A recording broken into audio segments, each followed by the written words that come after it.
छोटे लड़के ने आराम से एक लकड़ी उठाई और बिना कुछ सोचे उसे एक बेहद सख्त पत्थर पर दे मारा। अगले ही पल धाड़ 10,000 पाउंड का विशाल पत्थर 2 टुकड़ों में बिखर गया। उस धमाके की आवाज सुनकर उसके पिता दौड़ते हुए बाहर आए। जब उन्होंने देखा कि सामने पड़ा वही पत्थर जिसे 1000 सालों में सिर्फ 2 तलवारबाजों ने छुआ था अब आधा हो चुका है, तो वह हक्के बक्के रह गए। यह सोच पाना भी मुश्किल था कि उनका सबसे छोटा और बीमार रहने वाला बेटा, जिसने कभी ठीक से तलवार तक नहीं पकड़ी, सिर्फ एक लकड़ी से ऐसा कर सकता है। लेकिन किसी को नहीं पता था कि वो साधारण सा लड़का असल में दुनिया का सबसे महान तलवारबाज था, जो अपनी सर्वोच्च कला की तलाश में तीसरी बार जन्म लेकर इस दुनिया में आया था। इस बार उसका जन्म हुआ तलवार संप्रदाय के मुखिया के सबसे छोटे बेटे के रूप में। जैसे ही उसे होश आया, उसके भीतर की आत्मा फिर से महान तलवारबाज की शक्ति से जाग उठी। उसी दिन उसने खेल खेल में एक टहनी से उस शेंदाई स्टोन को तोड़ डाला, जिसे कोई साधारण इंसान छू तक नहीं सकता था। पिता तुरंत एक महान तलवार मास्टर को बुलाने भागे। जब लड़के ने माना कि पत्थर उसी ने तोड़ा है, तो कोई विश्वास ही नहीं कर पाया। सबको लगा कि वह झूठ बोल रहा है ताकि संप्रदाय का पवित्र अमृत पा सके। जब किसी ने भरोसा नहीं किया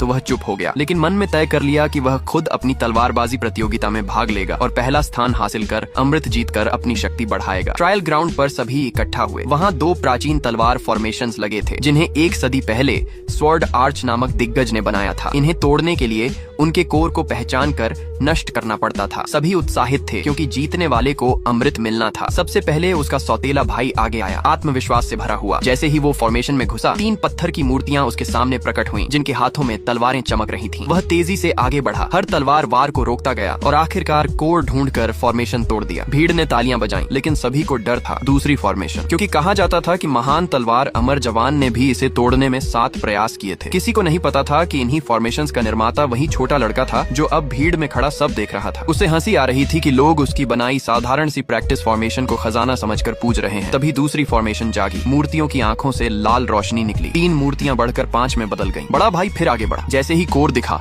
उसने तलवार उठाई और टूट पड़ने की कोशिश की। पिता गर्व से मुस्कुराने ही वाले थे कि तभी छोटा लड़का बोला, भाई को इसे तोड़ने में कम से कम 10 प्रयास लगेंगे। सबने उसे ताना मारा, लेकिन जैसा उसने कहा वैसा ही हुआ। भाई बार बार कोशिश करता रहा। तलवार थामे पसीने में भीग गया, लेकिन फॉर्मेशन जस की तस रही। आखिरकार 11वें वार में फॉर्मेशन टूटी और पिता ने राहत की सांस ली। उन्होंने कहा, मेरा बेटा नई पीढ़ी के सबसे शक्तिशाली योद्धाओं में से एक है। पास खड़ी बहन ने देखा छोटे भाई की बात सच निकली थी। तभी बड़े भाई ने गुस्से में कहा, अब छोटे को भी मौका दो। माँ का चेहरा चिंता से भर गया। उन्हें लगा कि उनका नन्हा बेटा तो तलवार तक ठीक से नहीं चला सकता। अगर वह फॉर्मेशन में गया तो वहीं मारा जाएगा। उन्होंने तय किया कि उसकी जगह वो खुद जाएंगी। बहन ये जानती थी कि माँ ने सालों तक भाई की देखभाल में अपनी तलवारबाजी की प्रैक्टिस छोड़ दी थी। अगर वो अंदर गईं तो जिंदा नहीं लौटेंगी। इसलिए बहन ने आगे बढ़कर कहा, पहले मैं जाऊंगी माँ, मैं आपको तरीका दिखाती हूँ। माँ ने सहमति में सिर हिलाया। बहन ने अपनी तलवार निकाली और एक छलांग में हवा में पहुंच गई। उसने माँ को मंत्र सिखाया, फिर तलवार घुमाई और कोर पर वार किया। पहली फॉर्मेशन तुरंत टूट गई, लेकिन जैसे ही दूसरी सक्रिय हुई,